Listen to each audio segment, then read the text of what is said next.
Hello guys, welcome to my channel Shardul psychology and spirituality. तो दोस्तों, आज हम देखेंगे डायरेक्टिव काउंसलिंग अप्रोच के बारे में। डायरेक्टिव काउंसलिंग अप्रोच क्या होती है, इसको कैसे किया जाता है, इसके क्या कैरेक्टरिस्टिक्स रहते हैं, ठीक है, इसके क्या पॉजिटिव चेंजेस आते हैं। तो ये सारी चीज़ें हम कमिंग स्लाइड्स में देखेंगे। तो जो कोर एसेप्शंस होते हैं डायरेक्टिव काउंसलिंग के, वो क्या रहते हैं। सबसे पहला तो हो सकता है कि क्लाइंट का इंटरेस्ट ही ना हो चेंज होने में, है ना, मोटिवेशन ही ना हो उसको बदलने के लिए। वो आ ज़रूर गया है लेकिन उसको ज़्यादा कोई इंटरेस्ट है नहीं, उसके पास कोई इंसाइट्स, कोई जानकारी नहीं है, कोई इन्फॉर्मेशन नहीं है। हो सकता है कि जो थेरेपिस्ट एक्सपर्टीज़ है, गाइडेंस है, वो जो है वो क्रूशियल होती है, ठीक है, बहुत ज़रूरी होती है। अगर आप एक काउंसलर हैं तो आपके पास में एक्सपर्टीज़ होना ज़रूरी है। आप किस तरह के असेसमेंट ले रहे हो अपने क्लाइंट का, किस तरह की थेरेपीज़ प्रोवाइड कर रहे हो, इस पे पूरा जो रिज़ल्ट है वो टिका होता है। ये जो डायरेक्टिव अप्रोच है वो प्रॉब्लम पे फोकस करती है, बहुत ही डायरेक्ट अप्रोच होती है। मीन्स इसको कहीं घुमा फिरा के इनडायरेक्टली कुछ नहीं किया जा सकता है। क्लाइंट का जो प्रॉब्लम होती है वह उसी से रिलेटेड होती है। सारा कन्वर्सेशन, सारी थेरेपी क्लाइंट के प्रॉब्लम के आसपास ही घूमती है, और जो मेन उद्देश्य रहता है वो भी क्या रहता है, क्लाइंट की प्रॉब्लम को सॉल्व करना। Change facilitated through clear instructions and support. और जो चेंजेस क्लाइंट के जीवन में आते हैं वो कैसे रहते हैं, वो आते हैं, उसको क्लियर इंस्ट्रक्शंस दिए जाते हैं पूरी थेरेपी के रिगार्डिंग, पूरे काउंसलिंग प्रोसेस के रिगार्डिंग, और उसके बाद में उसको पूरा सपोर्ट किया जाता है जो आपका क्लाइंट रहता है। क्योंकि विदाउट सपोर्ट, मतलब एक काउंसलर का काम क्या होता है, किसी के भी जीवन में जो आपकी लाइफ आपके पास में आया है उसके जीवन में ग्रोथ लाना, है ना, उसके डेवलपमेंट के बारे में सोचना, उसके जीवन में पॉजिटिव चेंजेस लाना, यही एक गाइड का काम होता है और यही काउंसलर का भी काम होता है। इसमें अंतर क्या होता है गाइड और काउंसलर में, मैंने आपको लास्ट वीडियो में बताया था। आप मुझे कमेंट करके बताओगे कि वो डिफरेंस क्या था। ओके, अभी अगर हम बात करें तो काउंसलर का जो रोल होता है वो क्या होता है। तो काउंसलर क्या होता है, एक एक्टिव गाइड की तरह होता है। देखो, अभी मैंने लास्ट क्वेश्चन आपसे जो पूछा उसी से रिलेटेड है ये। उसका काम जो है वो सिमिलर है, बट काउंसलर क्या है, थोड़ा सा डीप में जाता है कन्वर्सेशन के, ठीक है, इमोशंस पे, प्रॉब्लम पे ज़्यादा फोकस करता है। जबकि जो गाइड रहता है उसका काम रहता है जनरल सपोर्ट करना, ठीक है, उसका भी एक पूरा प्रोसेस होता है, बट काउंसलर से थोड़ा सा भिन्न होता है। एग्जैक्ट डिफरेंस आप मुझे कमेंट में ज़रूर लिखना। जो काउंसलर रहता है उसका काम होता है कि स्ट्रक्चर्ड कम्युनिकेशन प्रोवाइड करना। देखो, स्ट्रक्चर्ड का क्या मतलब होता है, ऐसा नहीं है कि अगर क्लाइंट आपके पास आया तो आप इधर उधर की बातें करोगे, कुछ भी टॉपिक उठा लोगे, या वो अपना दुख बता रहा तो आप अपना दुख बताने लगोगे, अरे सुनो हमारे साथ भी ऐसा हो वैसा, ऐसा नहीं होता। जैसे इंटरव्यू प्रोसेस कैसे रहती है, वो भी कन्वर्सेशन है लेकिन फिक्स रहता है ना, टाइम फिक्स रहता है, क्वेश्चंस फिक्स रहते हैं, आंसर्स फिक्स रहते हैं। फिक्स मतलब एक ऑब्जर्वेशन किया जाता है, उसके बेसिस पे कुछ डिसीजन लिए जाते हैं। वैसे ही यहाँ पे भी एक स्ट्रक्चर्ड कम्युनिकेशन होता है। आपका जो अप्रोच है वो डायरेक्ट होनी चाहिए, ओपन एंडेड क्वेश्चन डायरेक्टली पूछना चाहिए। आपको ऑलरेडी अपना जो क्वेश्चन सेट है वो प्रिपेयर करके रखना चाहिए, ताकि आप बीच बीच में उन क्वेश्चंस को पूछ पाओ और कन्वर्सेशन के डीप में जा पाओ। आपको एक्टिवली सामने वाले के इश्यूज़ के बारे में सुनना चाहिए। एक्टिव लिसनिंग बहुत इंपॉर्टेंट रोल प्ले करती है। कम्युनिकेशन बहुत इंपॉर्टेंट रोल प्ले करता है। कभी भी अगर हम काउंसलिंग की बात करते हैं तो क्लियर शब्दों में आपको उनको इंस्ट्रक्शन देना है, क्लियर शब्दों में आपको उनको बताना है कि प्रोसेस कैसे रहेगी, सेशंस कैसे रहेंगे, और आपको अपने क्लाइंट की बातें बहुत ही ध्यान से सुननी है, समझने की कोशिश करना है, ऑब्ज़र्व करना है, उसकी बॉडी लैंग्वेज को भी ऑब्ज़र्व करना है।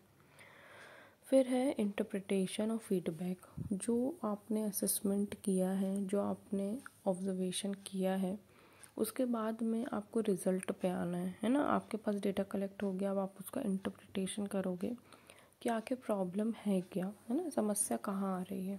उस समस्या का सॉल्यूशन दोगे, क्लाइंट से फीडबैक लोगे कि उनको सेशंस कैसे लगे, या फिर अगर जो आपने स्ट्रैटेजी दी है, टेक्निक्स दी है, क्या वो वर्क कर रही है, नहीं कर रही है, तो क्या चैलेंजेस आ रहे हैं, उससे कैसे ओवरकम करना है। ये सब काम क्या रहता है, काउंसलर का रहता है।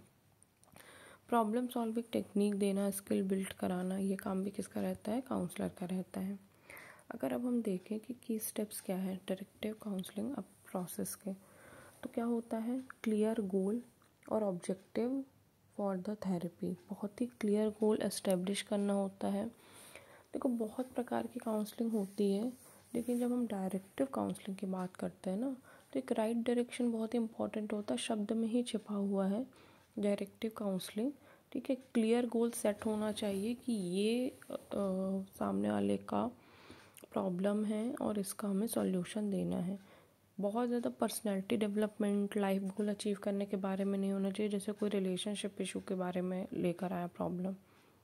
अब डायरेक्टिव काउंसलिंग अप्रोच फॉलो कर रहे हो तो उसका जो प्रॉब्लम है आपको सिर्फ उस पर ही फोकस करना है, ना कि उसकी पूरी लाइफ के बारे में। ठीक है, उसके बाद assess the client strength, weakness और बैरियर। ठीक है, सामने वाले का आपको बातों ही बातों में, ऑब्जर्वेशन से और ड्यूरिंग द काउंसलिंग आपको पता करना है कि सामने वाले की वीकनेसेस क्या है ना, उसकी स्ट्रेंथ क्या है, उसको कैसे आप यूटिलाइज़ कर सकते हो उसकी लाइफ में ग्रोथ लाने के लिए, या उसकी प्रॉब्लम को सॉल्व करने के लिए, या वो कौन से ऐसे प्रॉब्लम्स है, जो बैरियर्स है वो जो फेस कर रहा है जिसकी वजह से वो आगे नहीं बढ़ पा रहा है, कोई ऐसे चैलेंजेस है जिसकी वजह से वो आगे नहीं बढ़ पा रहा है। अभी डेवलप अ पर्सनलाइज ट्रीटमेंट। ठीक है, आपने सब कुछ जब जान लिया, समझ लिया, तो आपको एक उसको पर्सनलाइज गाइड देना है, पर्सनलाइज ट्रीटमेंट देना है।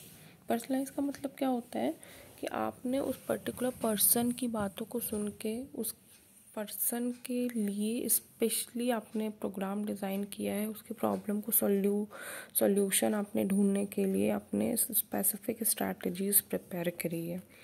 तो ये रहता है पर्सनलाइज प्लान प्रिपेयर करना। फिर आता है implement technique like cognitive reconstruction. ये अभी हम आगे और पढ़ेंगे, बिहेवियर मॉडिफिकेशन, है ना, ये सब हम टेक्निक अप्लाई करते हैं। फिर आपको प्रोग्रेस को मॉनिटर करना है, प्लान में अगर कोई चेंजेस करने की ज़रूरत है वो चेंज करना है। मॉनिटर करना यानी आपको पूरा प्रोसेस के दौरान देखना है कि आप जो काम कर रहे हो वो सही जा रहा है कि नहीं जा रहा है। कुछ अगर बैरियर्स है, कुछ रुकावटें आ रही हैं तो वो कैसे ठीक करना है वो भी देखना काउंसलर का काम होता है। अब ये एसेंशियल कैरेक्टरिस्टिक्स क्या होती हैं इसकी, तो इसके एसेंशियल कैरेक्टरिस्टिक पहला तो होता है स्ट्रक्चर्ड, जैसा कि हमने देखा भी स्ट्रक्चर्ड वे में सेशंस लिए जाते हैं ना। दूसरा होता है डायरेक्टनेस, डायरेक्टली हमको जो थेरेपी ऑफर करती, क्लियर एडवाइस और इंस्ट्रक्शंस दिए जाते हैं और स्टिक टू द टॉपिक रहते हैं, टॉपिक के साथ चिपके रहते हैं एकदम। प्रॉब्लम पे फोकस किया जाता है, इमीडिएट सॉल्यूशन के बारे में देखा जाता है, स्पेसिफिक इशू पे फोकस किया जाता है, और कोलैबोरेशन। इसमें क्लाइंट और जो क्लाइंट का पार्टिसिपेशन बहुत ही ज़्यादा इम्पॉर्टेंट रहता है।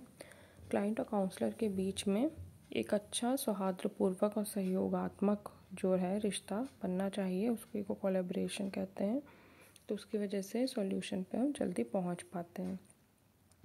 अब अगर हम देखें कि कौन सी टेक्निक्स हैं जिसको हम डायरेक्ट इम्प्लीमेंट कर सकते हैं डायरेक्टिव अप्रोच में, तो एक होती है कॉग्निटिव रिस्ट्रक्चरिंग मेथड। ठीक है, इसमें क्या करते हैं, हम नेगेटिव थॉट पैटर्न को फाइंड करते हैं, चैलेंजेस को फाइंड करते हैं, और उसके बाद में क्या करते हैं, हम उसका सॉल्यूशन निकालते हैं। ये जो कॉग्निटिव बिहेवियरल थेरेपी है ना, ये डिटेल में मैंने बताया है, वो भी 20-25 मिनट का वीडियो है, वो आप लिंक में जाकर देख लेना। तो वो नेगेटिव पैटर्न को सर्च करना और थॉट प्रोसेस को समझना, ये इस बारे में रहता है। तो ये भी हम जब काउंसलिंग करते हैं तो हम इस तरह की मेथड फॉलो करते हैं। Behavioural activations, encouraging engagement in activities that promote wellbeing, है ना। जब हम काउंसलिंग कर रहे होते हैं हमें पता चल गया कि ठीक है, सामने वाले के अंदर एक हेल्दी हैबिट्स को बिल्ड करना भी काउंसलर का काम रहता है, जो कि उसकी लाइफ को ऊंचा उठाए, उसकी लाइफ को बेहतर बनाए। स्किल ट्रेनिंग कराना, है ना, जैसे मान लो teaching coping mechanism, problem solving skill, ये सब क्या होता है लाइफ में काम आते हैं। जो आपके पास क्लाइंट आया हुआ है उसको अगर मान लो किसी तरह की स्किल ट्रेनिंग की ज़रूरत है, मान लो सॉफ्ट स्किल ट्रेनिंग की ज़रूरत है, उसका कम्युनिकेशन अच्छा नहीं है, उसका कॉन्फिडेंस लूज़ है, कम्युनिकेशन इम्प्रूव करने की ज़रूरत है, तो पर्सनैलिटी डेवलपमेंट की क्लास में वो जा सकता है, या फिर उसको आप पीडी के लिए मोटिवेट कर सकते हो पर्सनैलिटी डेवलपमेंट के लिए। फिर आता है फीडबैक। फीडबैक बहुत ही ज़्यादा इम्पॉर्टेंट होता है, क्योंकि इससे आप अपना जो प्रोग्राम है जो आप सामने वाले के लिए डिज़ाइन किया है उसको इम्प्रूव कर सकते हो। ठीक है, सामने वाले के लिए जो आपने प्रोग्राम डिज़ाइन किया है उसको इम्प्रूव करने के लिए आपको पता होना चाहिए कि आप जो ऑलरेडी कर रहे हो वो कैसा जा रहा है, सही जा रहा है, उसमें किसी सुधार की ज़रूरत है कि नहीं है, इस तरीके से। तो अभी एडवांटेजेस क्या क्या होते हैं। तो effective for addressing specific problem. ठीक है, कोई भी स्पेसिफिक प्रॉब्लम के लिए सॉल्यूशन अगर हमें ढूंढना है तो डायरेक्टिव अप्रोच का हम इस्तेमाल कर सकते हैं स्पेसिफिक आउटकम के लिए। ये एक स्ट्रक्चर और क्लैरिटी देता है क्लाइंट को, जो कि किसी तरह के कन्फ्यूजन में होता है तो उसको ये क्या देता है, क्लैरिटी देता है।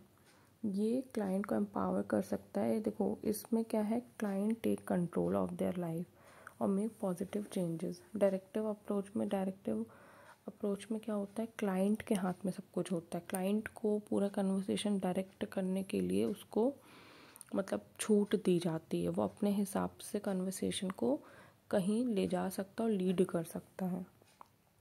Study shows success in treating anxiety, depression and substance use.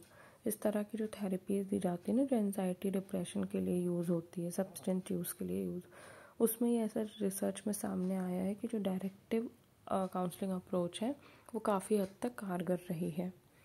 Addressing limitations and future directions, है ना, इसमें क्या है, जो डायरेक्टिव अप्रोच जैसे अभी हमने देखा कि एंजाइटी डिप्रेशन वगैरह के लिए अच्छी होती है, सही होती है, लेकिन हर जगह सूटेबल नहीं होती, सारे क्लाइंट के लिए सूटेबल नहीं होती, है ना, कि कंट्रोलिंग बाय सम, कुछ लोग कंट्रोल करते, ठीक है। इसका continue research is needed to refine technique and explore application for diverse population. अभी हमको और ज़्यादा रिसर्च करने की भी ज़रूरत है, और ज़्यादा ये जानने समझने की ज़रूरत है कि हम डायरेक्टिव अप्रोच का और कहाँ कहाँ इस्तेमाल कर सकते हैं। तो दोस्तों यही थी आज की वीडियो। आपको कैसी लगी मुझे कमेंट में ज़रूर बताइएगा। प्लस आपको गाइड और जो मैंने क्वेश्चन पूछा है, गाइड और काउंसलिंग में क्या डिफरेंस है वो भी बताइएगा। चैनल को सब्सक्राइब कीजिएगा, लाइक कीजिएगा। फिर मिलती हूँ, गुड बाय।